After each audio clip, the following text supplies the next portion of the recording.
지난 시간에 불안에 대해서 우리가 함께 말씀을 나눈 기억이 있는데, 제 안에도 조금 불안이 있다면은 과연 저는 하나님 앞에 약간 조금 부끄럽게도 이 대학부 예배 말씀은 내가 허투루 준비하면 안 되겠다, 가끔 속기는 합니다. 근데 허투루 준비하면 안 되겠다라는 생각들을 가지고 기도하면서 묵상하면서 이게 준비하는데, 제 안에 있는 불안은 알아들을까, 이게 그리고 나와 같은 마음일까라는 생각들을 간혹 가다가 이렇게 걱정과 불안을 가지고 이렇게 하기도 하는데, 참 오늘 포럼을 들으면서도 괜히 불안한 거였구나, 괜히 걱정한 거였구나라는 생각이 드는 굉장히 조금 중요한 질문과 고민을 하고 가고 있구나라는 생각들이 조금 듭니다. 오늘 말씀도 우리가 조금 중요한 비밀들을 함께 나누고 또 확인하는 그런 시간들이 좀 되었으면 좋겠는데, 오늘 제목은 5가지 점검이라는 제목으로 우리 함께 말씀을 나누도록 하겠습니다. 우리 성경 구절에 소명이라는 단어를, 한글말로 소명이라는 단어를 찾기로는 여기 한 군데인 것 같아요. 뭔가 소명, 이 소명이라는 단어가 우리 대학 시절에 붙잡아야 될, 또 발견해야 될 아주 굉장히 중요한 어떤 사실 중에 하나죠. 그래서 여러분들 오늘 본문을 조금 깊이 묵상해보는 시간들을 가졌으면 좋겠고, 이 오늘 5가지 점검은 우리가 그토록 익숙하게 들었던 CVDIP에 대해서 우리 객관적으로 간단하게, 우리 긴 시간은 아니기 때문에 함께 조금 나눠보도록 하겠습니다. 그 전에 하워드 가드너라는 사람을 혹시 알고 계시나요? 이렇게 다 들어보셨을 거라고 생각이 듭니다. 이 사람은 예전에 IQ로 모든 개인의 학생들 역량과 뭔가 그런 것들을 다 줄지어서 평가하던 시절이 있었어요. 저희 앞 세대가 사실 그랬었죠. 이게 뭔가 그랬었어요. IQ가 높냐, 이렇게 적냐, 이게 낮냐라는 것으로 그 사람의 어떤 능력이나 이런 것들을 다 뭔가 점검하던 어떤 시절. 제 IQ가 몇인지 기억이 잘 안 나는데 어쨌든 100은 간당하게 넘었던 기억이 조금 있어요. 어쨌든 IQ가 낮으면은 그 사람은 무능한 사람, 또 미래가 굉장히 불안한 사람으로 이렇게 표현됐었고, 또 IQ가 높은 사람은 굉장히 탁월한 천재로 이렇게 생각하기도 했죠. 그런 시절에 이 하워드 가드너는 지금 우리는 그런 생각 안 하고 있잖아요. 그 이유가 뭐냐면은 이 하워드 가드너의 공로가 굉장히 커요.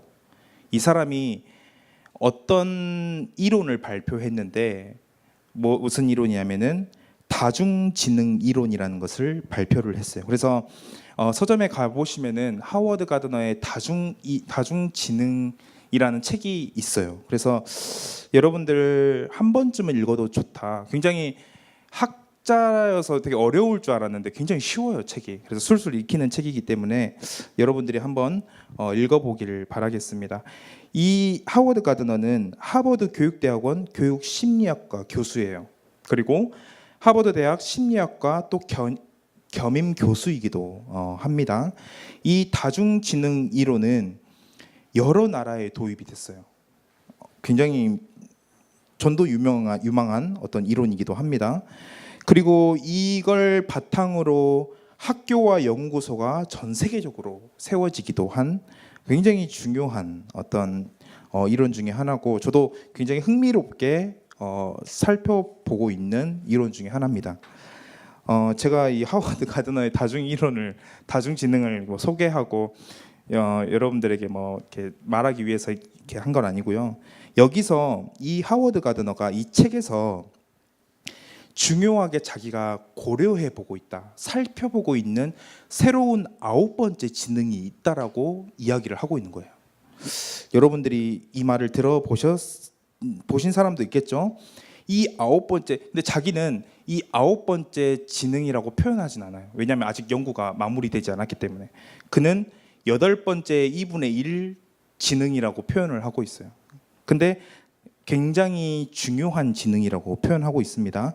이 사람은 한 가지 IQ로 모든 사람을 판단하는 것이 아니라 8가지, 그러니까 뭐 인간 친화 지능, 언어 지능, 논리 수학 지능, 신체 운동 지능, 음악 지능, 공간 지능, 자연 지능, 자기 성찰 지능, 이렇게 8가지가 각각 누군가는 두세 개가 높고 누군가는 낮고, 그러니까 잘하는 것이 있으면 못하는 것이 있고, 누군가는 음악의 멜로디를 잘 기억하는가 반면에 저 같은 사람은 음악의 멜로디는 금방 까먹어버리는 어떤 그런 사람도 있고, 이렇게 각자 도드라지게 잘하는 지능이 한두 가지는 있고 그것대로 가고 있는가를 이야기를 하고 있으며 계속 설명이 되는 것 같은데, 그리고 자기가 못하는 것을 잘하는 것으로 끌어올릴 수 있는, 보완할 수 있는 비밀들을 설명을 해주고 있어요. 근데 이 사람이 원래 8가지 지능만 이야기했는데 그 중에 한 가지 지능을 더 포함시키고 싶어 하는 거예요. 그게 어떤 지능이냐면은 책에 나와 있습니다. 그 지능의 이름을 영성지능이라고 표현했어요. 그리고 이제 이 영성지능이 조금 오해를 살 수 있을 것 같아서 다시 표현하기로 실존지능이다라고 표현했어요. 이거 제 이야기 아니에요. 그 사람의 이야기예요. 이 영성지능, 실존지능, 이 지능의 위치는 너무 흥미로운 거예요. 어떻게 흥미롭냐면은 이 지능을 그 사람은 큰 그림을 보는 지능이다라고 표현해요. 그러니까 이 큰 그림을 보는 것은 나는 왜 살아야 하는지, 나는 왜 그 일을 하는지, 나는 어떤 삶을 살아야 하는지를 아는 지능이라고 표현하더라고요. 그 굉장히 우리 성경에서 말하고 있는 부분 아닙니까? 복음 안에서 항상 설명해왔던 부분이죠. 예를 들어서 쉽게 적용해 보자면은 나는 음악적인 재능을 가지고 있어서 음악가의 길을 걸어갔어. 근데 이 9번째 지능은 계속 우리에게 질문을 던지는 거예요. 무슨 질문이냐면 너가 음악가가 돼서 무슨 삶을 살 거야? 라는 질문을 계속 던지는 거예요. 그러니까 우리는 흥미, 또 우리는 어떤 재능의 토대로 비전을 선택하고 발견하고 쫓아가려고 하지만 이 9번째, 나는 그것을 가졌어. 그런 다음에 나는 도대체 뭘 위해 삶을 살 것이냐. 어떤 그런 질문 앞에서는 우리가 너무나도 무력해진다라는 거예요. 이미 성취된 사람은 그 성취에 있어서의 우울감도 있고요. 나는 이제 다 이룬 것 같은데 이제 뭐 하고 살아야 되는지, 그런 우울감도 찾아오기도 하죠. 그러나 이 9번째 이 영역의 질문은 우리 삶에 가장 중요하며, 이 사람의 표현은 제가 정확하게 읽은지는 잘 모르겠지만 이 사람의 표현은 이게 나이에 따라서, 발달 단계에 따라서 발견되어지는 게 아니라고 표현해요. 어린 나이에도 발견되어질 수 있고 또 아주 나중에 발견되어질 수도 있는 아주 독특한 지능이다라고 표현을 하고 있습니다. 책을 한번 읽어보시길 바라겠습니다. 그래서 여러분들 여기 왔잖아요. 여기 대학부에 왔잖아요. 그렇죠? 대학부에 왔는데 그냥 이 자리도 그냥 멍하게 있을 수 있어요. 여러분들이 누군가의 권유로 여기로 왔는지는 잘 모르겠지만 멍하게 있을 수는 있어요. 근데 이 순간만이라도 한번 생각을 해보자는 거예요. 우리가 대체 뭐 때문에 존재하고 뭐 때문에 이 대학을 다니고 있고 무엇을 위해 앞으로 살아야 되는지, 여기에 대해서 우리가 질문 아직을 못했다면은, 그리고 이 질문은 내 인생에 중요한 것이 아니라 실제 나에게 도움이 되는 지식이 필요해라고 생각하고 있는 사람도 있을 수 있어요. 그런데 이 질문만큼은 단호하게도 더 중요한 것이 없다. 이 질문이 우리에게 꼭 필요하다라는 사실을 오늘 말씀을 통해서 함께 나누어 보려고 합니다. 분명한 것은 우리는 대충 살 인생은 아니에요. 우리는 하나님이 원하시고 계획하신 아주 중요한 계획들을 따라 살아갈 아주 중요한 인생인데, 무엇을 하다가 어떻게 살아야 하냐는 것이죠.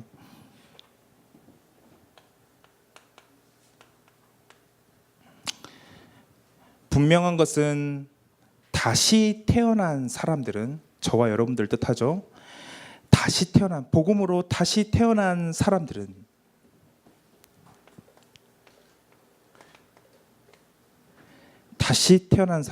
뭔가 다르다라는 거예요. 뭔가 다르다. 다르다, 또 달라져야 한다는 거예요.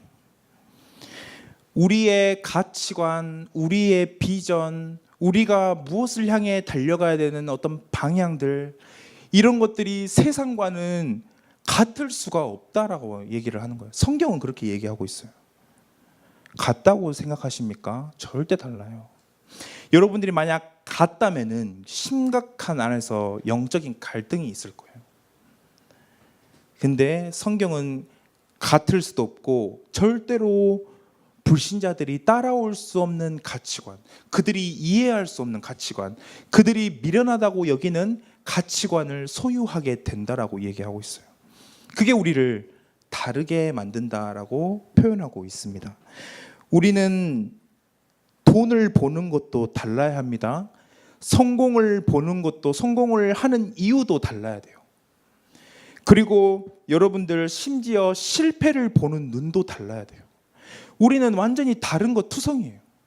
근데 왜 세상과 또 내 주변과 같아지려고 그렇게 노력을 하는 사람도 있냐는 거예요.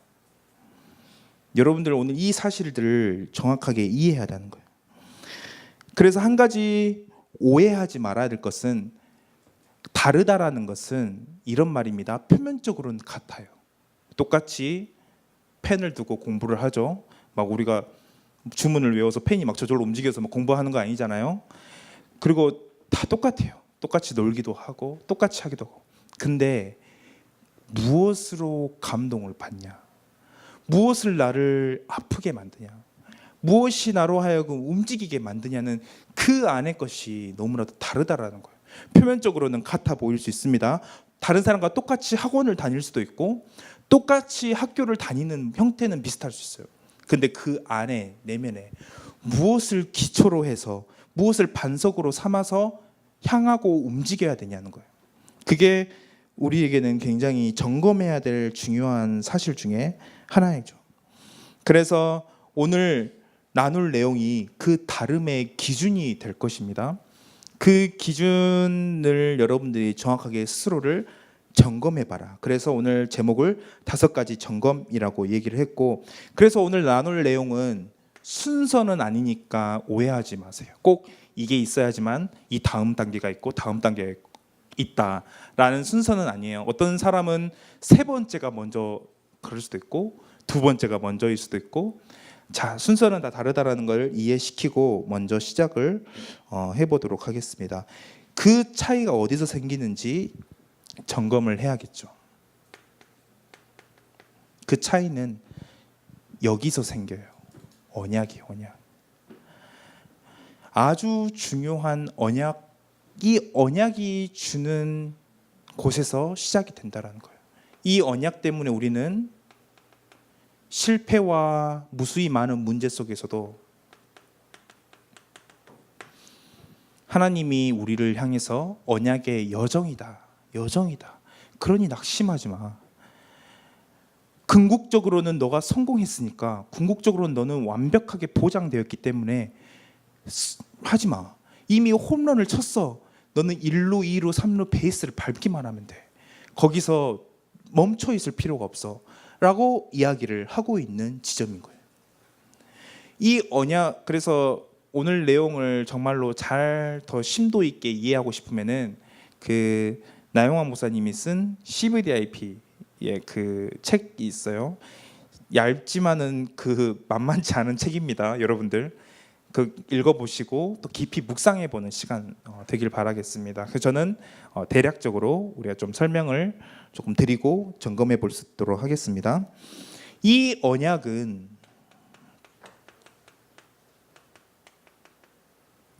여기서부터 시작이 돼요. 삼위 하나님의 우리를 구원하기 위한, 이거 정말 어려워요. 이해 못해도 어쩔 수 없지만 지금 당장 이해 안 될 수 있어요. 근데 하나님이 우리를 구속하기 위한 그 첫 출발의 언약이 있었다라는 거예요. 그렇다면 하나님이 타락할 것을 미리 알았습니까? 뭐 그 질문은 나중에 한번 다뤄봐도 좋겠지만, 어찌됐든 삼위 하나님의 놀라우신 은혼, 평화의 은혼이 그 시작점에, 언약의 시작점에 있었다는 거예요. 그래서 그리스도의 역할, 성령의 역할, 하나님의 역할, 그 모든 것들을, 구원을 이루기 위한 이 관계들을 하나님이 미리 언약으로 붙잡아 놓으셨다는 거예요. 그래서 우리가 타락했을 때 하나님이 우리에게 이 언약을 주셨어요. 창세기 3장 15절이라고 표현을 할게요. 이 언약을 주셨어요. 그걸 행위 언약, 다시 말해서 생명 언약이라고 표현을 합니다. 그래서 가끔 담임 목사님의 말씀에서 이 순서들이 나오니까 한번 생각을 해보시면 좋을 것 같아요. 그리고 이 언약은 계속해서 발전해 나가는데, 그 언약, 제가 이거 서론적으로 언약을 설명하기 위해 지금 말씀드리는 거예요.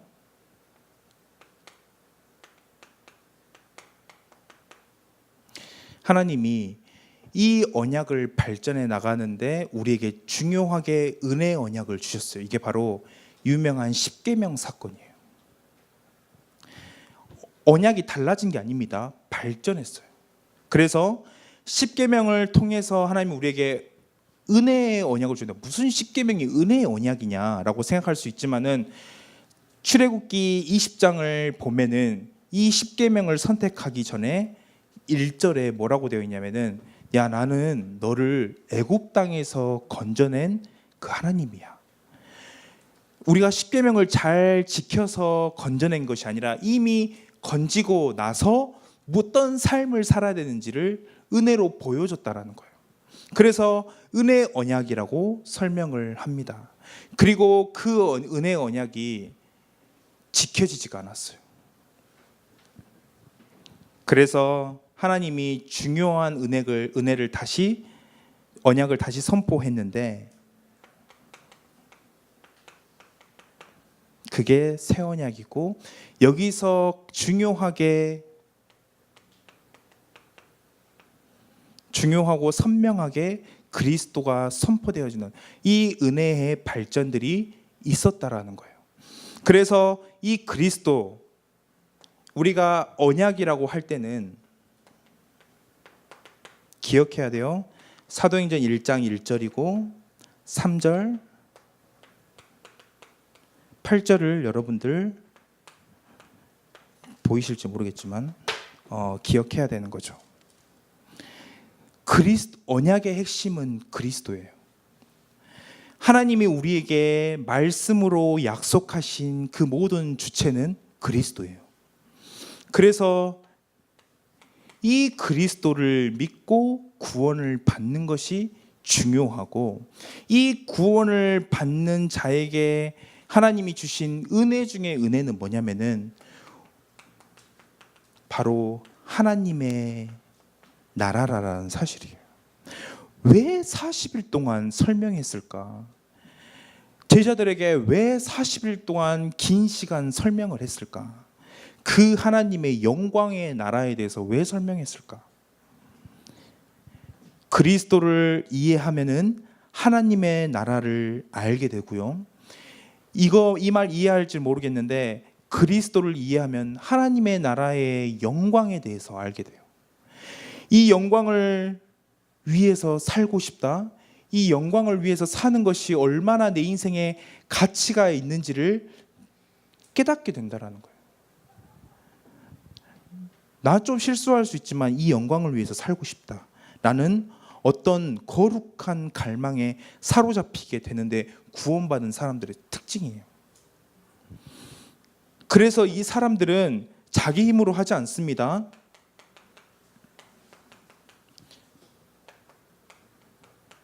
성령 하나님이 보호하시고 은혜를 주시고 가르치시고 힘을 주시고, 하나님의 능력 가운데서 증인으로 서는 것, 그것이 우리에게 주신 완벽한 은혜의 내용이에요. 이 언약을 얼마나 깊이 알고 있는지에 따라서 좀 달라져요. 뭐가 달라지냐면은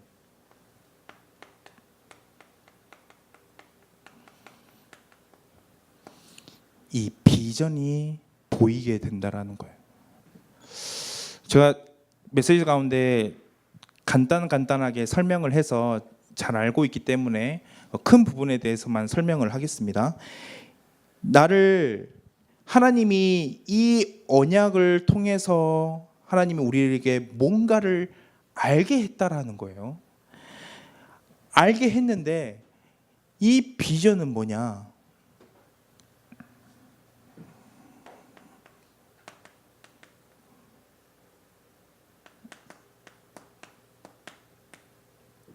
사도행전 1장 1절에서 3절 8절에 이 언약을 알고 있는 사람들이,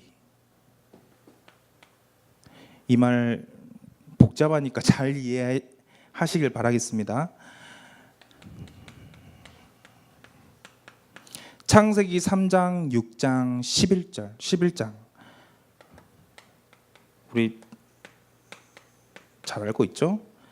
13장, 16장, 19장, 그리고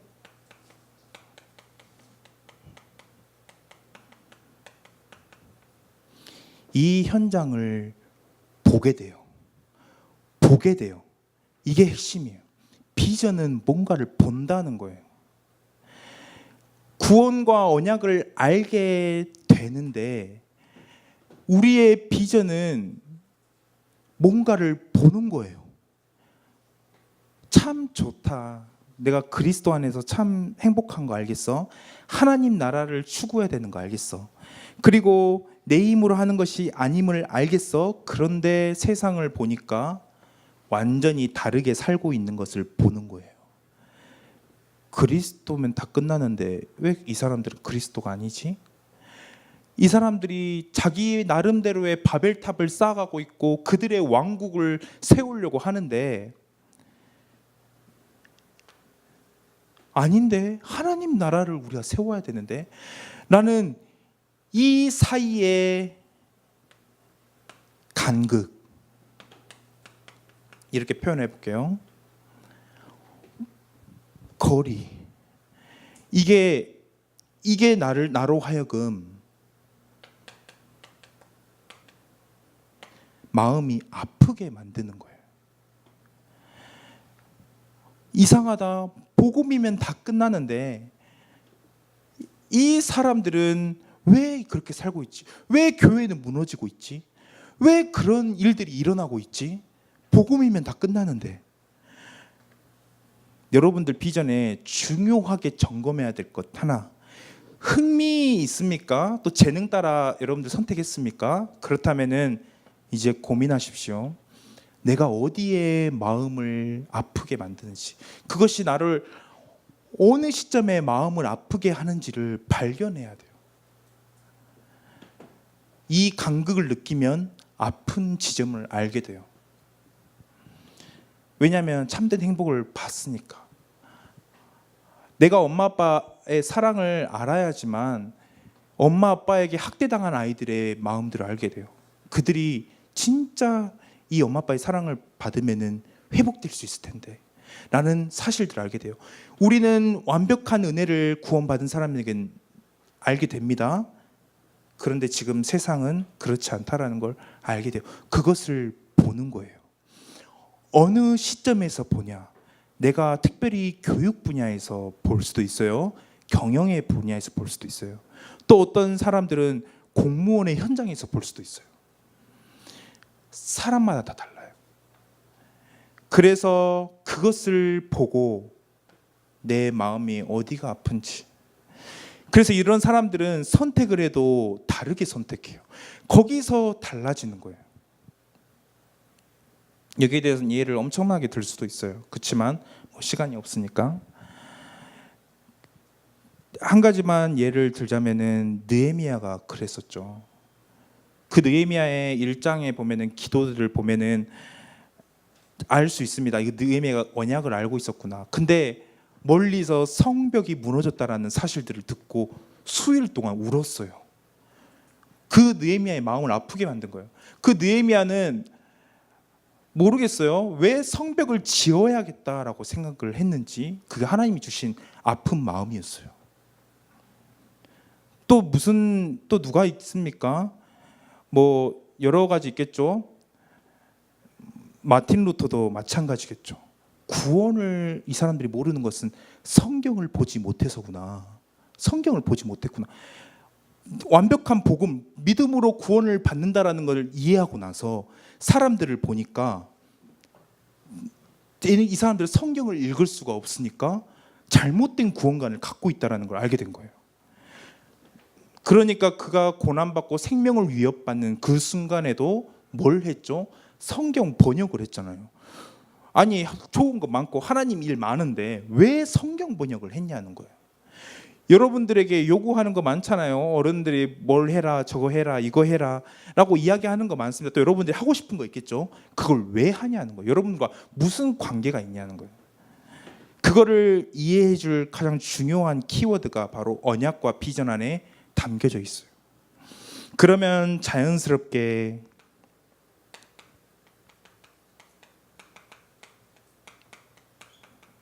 행복한 꿈을 꾸지 않을까요? 그러면 이곳에 하나님 나라가 임하면, 이곳에 그리스도가 주인이 되면은 얼마나 좋을까? 얼마나 좋을까? 뭔진 잘 모르겠어. 겪어보지도 않았어. 심지어 내가 그거 했을 때 그렇게 와 좋아지네라는 건 경험도 없어. 근데 알게 돼요. 그 꿈을 꾸게 돼요. 그러면 되지 않을까? 그걸 위해서 지금 달려가는 그 이유들이 이 안에서 생기게 되는 거예요. 꿈 뭐 대단한 거 아닙니다. 저는 그렇게 생각해요. 왜 언약이고 비전이고 꿈이냐? 왜 단어를 이렇게 다 나눴냐? 이거는 코끼리가 한 마리 있다면은 이쪽을 코를 비추는 렌즈가 하나 있고 꼬리를 비추는 렌즈가 있고 몸통을 비추는 렌즈라고 저는 생각을 해요. 다 똑같은 말이에요. 근데 굳이 우리가 한번 나눠서 생각을 해보면은 이런 차이들이 있다라는 거예요. 언약을 알아야 세상을 제대로 볼 수 있습니다. 세상을 제대로 보아야 올바른 꿈을 꿀 수 있게 돼요.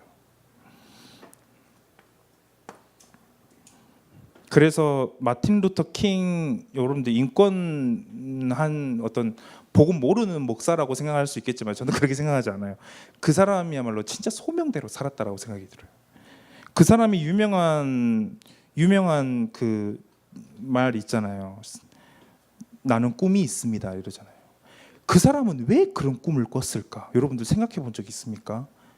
이게 있지 않았을까요? 왜 그 꿈이 백인과 흑인이 손을 잡고 걸어가는 그 꿈을 왜 꿨냐는 거예요. 최고의 꿈입니다. 그 사람은 그걸 위해 살았어요. 이 두 가지가 있었기 때문이죠. 여러분들 이해하는 은혜가 있길 바라겠습니다. 그래서 언약과 비전과 꿈을 꾸게 되면은 자연스럽게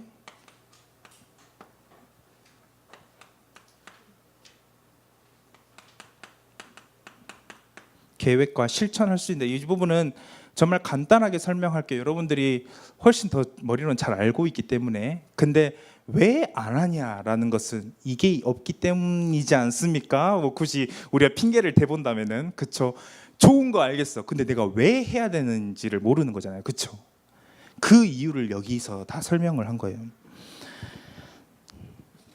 그래서 여러분들 이 살리는 비전, 언약과 비전, 이 부분은 굉장히 중요하기 때문에 여러분들이 잘 이해하셨으면 좋겠고요.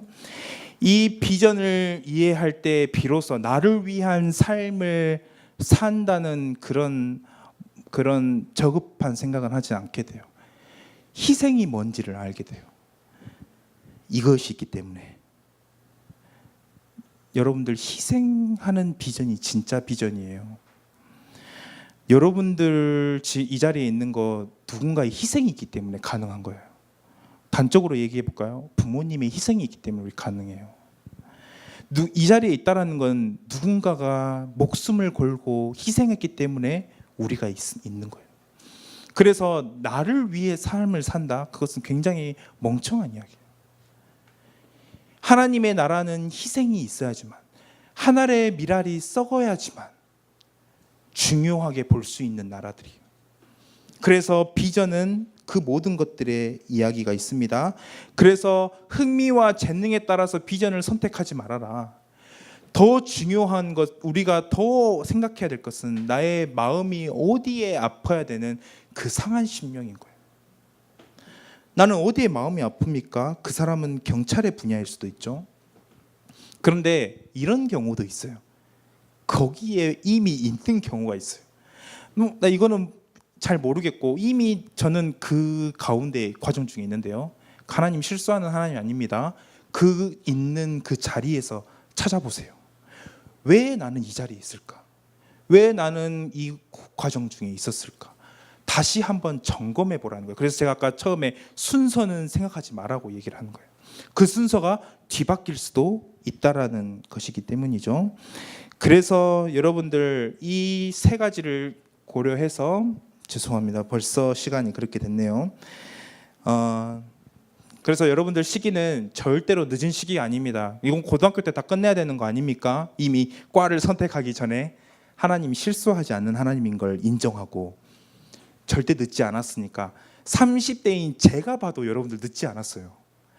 그런데 하물며 30, 40대를 바라보고 50대를 바라보는 어른들의 눈에는 여러분들 진짜 그 1, 2년 진짜 아무것도 아닐 거예요. 진짜 제 말 맞아요. 여러분 30대로 돌아가면은 30대로 가게 됐을 때 다시 지금 여러분들의 대학 시절을 살펴보잖아요. 그러면은 제 말이 뭔지 알게 될 거예요. 1, 2년 진짜 아무것도 아니구나. 아무것도 아니구나. 그래서 여러분들 이것들을 조금 여러분들만의 계획, 어떤 실천들을 이제 발견해 나가는 게 중요하고, 여러분들이 유튜브 많이 보잖아요, 그렇죠? 또 SNS를 많이 하기도 하고, 또 영화를 좋아하면 영화도 보고 드라마도 보고, 다 보든 안 보든 다 상관없어요. 근데 여러분들 줄일 수 있는, 그걸 줄여야만 하는, 그거를 지금 하지 않아도 되는 이유들을 발견하라는 거예요. 단순히 저는 게임하지 마십시오, 뭐 그거 하지 마십시오, 더 줄이십시오라고 이야기하고 싶지 않아요. 왜냐하면 이 안에 여러분들이 다 발견할 수 있기 때문에, 내가 이 시점에서 그것에 목매어서 살아갈 필요가 없다라는 걸 스스로 알아가야 돼요. 그래서 좋은 것 많이 알고 막 어른들이 하지 말라는 거 많지만은, 여러분들 그거를 여러분들 왜 그래야 되는지를 발견하는 것, 그게 우리 하나님이 말하신 나를 계수할 수 있는 지혜 중에 하나예요. 내가 무엇을 계획하고 무엇을 실천해야 될 것인지. 그래서 이 탐색은 굉장히 중요합니다. 아주 천천히 일어날 수도 있어요. 그러나 아주 중요하게 심사숙고해야 돼요. 그래서 당장에 뭔가를 하려고 하지 말고, 계획들을 뭔가 제대로 뭘 해야 될까 막 액션부터 취하지 말고, 뭐부터 하냐면은 기도부터 하는 거예요. 그게 하나님이 말한 이미지, 계획과 관련이 있어요. 다른 것 먼저 하지 마세요. 기도해라. 진짜로 하나님 보여주옵소서. 하나님이 언약과 비전, 꿈 다 각자 개인에게 주신 것들이 있는데, 그걸 알 수 있는 하나님의 은혜를 허락해 달라고 기도부터 들어가는 거예요. 여러분들이 기도처를 정해서 그 안에서 완전히 몰입하는 거예요. 얼마나 행복할까요? 내 비전을 위해서 기도하는 것. 필요하다면 교회로 오셔도 됩니다. 교회에 와서 밝게 하지 말고 조명 조금만 켜서 정말로 기도 속으로 들어가 보세요. 나를 향한 계획을 발견한다고 생각해 보세요. 얼마나 기쁜지 몰라요. 이게 저는 계획이라고 여러분들께 말씀드리고 싶어요. 이 속에서 나와야 된다. 이 속에서 나와야 된다. 이 속에서, 저는 이 말을 무책임한 말이라고 생각하지 않습니다. 전도사님, 더 구체적인 이야기 없습니까? 이것보다 구체적인 게 없어요. 하나님이 알려주신 길은 기도 속에서 나와요. 그래서 기도를 여러분들 반드시 회복하시는 것. 그리고 우리가 실천을 할 때 이러한 것들, 정말로 중요한 일들을 한다고 했을 때, 정말로 중요한 것들을 결정하려고 할 때 이러한 것들을 통해 나의 이유를 가지고 실천하는, 그래야 지속할 수 있고요. 그래야 내가 하는 역할에 대해서 분명하게 알 수 있어요. 그래서 여러분들 이래야 움직일 수 있는 거죠. 왜 아침에 빨리 일어나라고 합니까? 아침에 아니 이유 없으면 하지 마세요. 여러분들 뭐 이렇게 빨리 일어나려고 합니까? 근데 여러분들이 이 시점에 이유가 있다면 하십시오. 일어나야 될 이유가 있다면 그건 여러분들이 언약과 비전과 꿈을 통해서 발견했어요. 그렇게 말씀드리고 싶습니다. 결론적으로 말씀드리겠습니다. 맥스 루케이도라는 굉장히 되게 뛰어난 사람이 있죠. 그 사람은 이렇게 얘기하고 있습니다. 하나님은 당신을 있는 그대로 사랑하신다. 그러나 그대로 두시지는 않는다. 하나님은 당신이 변화되어지길 원하신다. 그렇게 이야기를 했어요. 그대로 두시지 않습니다. 그냥 내 옆에 함께 하시지 않아요. 함께 하면서 뭘 하실까요? 이걸 부단하게 발견하도록 만들어요. 계속 일하고 계세요. 그래서 여러분들 이 사실들을 이해하고 정말로 하나님의 언약들을 붙잡는 시간 되길 바라겠고요. 그래서 여러분들 주보 한번 봐보세요. 오늘 포럼의 주제가 되게 어렵게 나와 있죠. 근데 영어를 빼고 한번 봐보세요. 어려운 게 아니에요. 지금 여러분들이 뭔가를 하고 있잖아요. 행동. 이걸 거꾸로 가보는 거예요. 나는 그 행동을 하는데 무슨 계획을 하고 있고 그게 어떤 꿈에서 나온 거고 어떤 비전과 언약이 있냐라는 것을 질문하고 있는 건데 제가 봐도 다시 보니까 좀 어렵네요. 그러니까 잘 이해하면은 여러분들 오늘 핵심의 내용들이 다 여기에 나와 있어요. 그냥 움직이지 말라는 거예요. 중요한 것들은 이 속에서 발견해 나가라. 함께 합심으로 기도하셨으면 좋겠습니다. 하나님, 우리에게 정말로 주신 언약 때문에 하나님 우리가 다른 줄을 믿습니다. 세상과 다르며 또 우리가 나아가야 될 방향들이 다르고 끝이 다름을 하나님 고백합니다.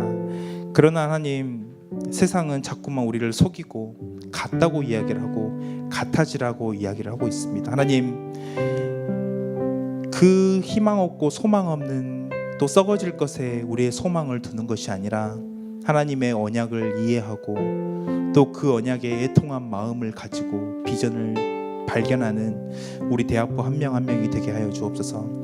내 인생의 CVDIP가 정말로 정리되어지고 또 수정되어지고 또 변화되어지는 하나님 그런 은혜가 있기를 소원하오니 하나님 오늘 이 시간 그 시작으로 함께하여 주옵소서. 함께 합심으로 기도하도록 하겠습니다.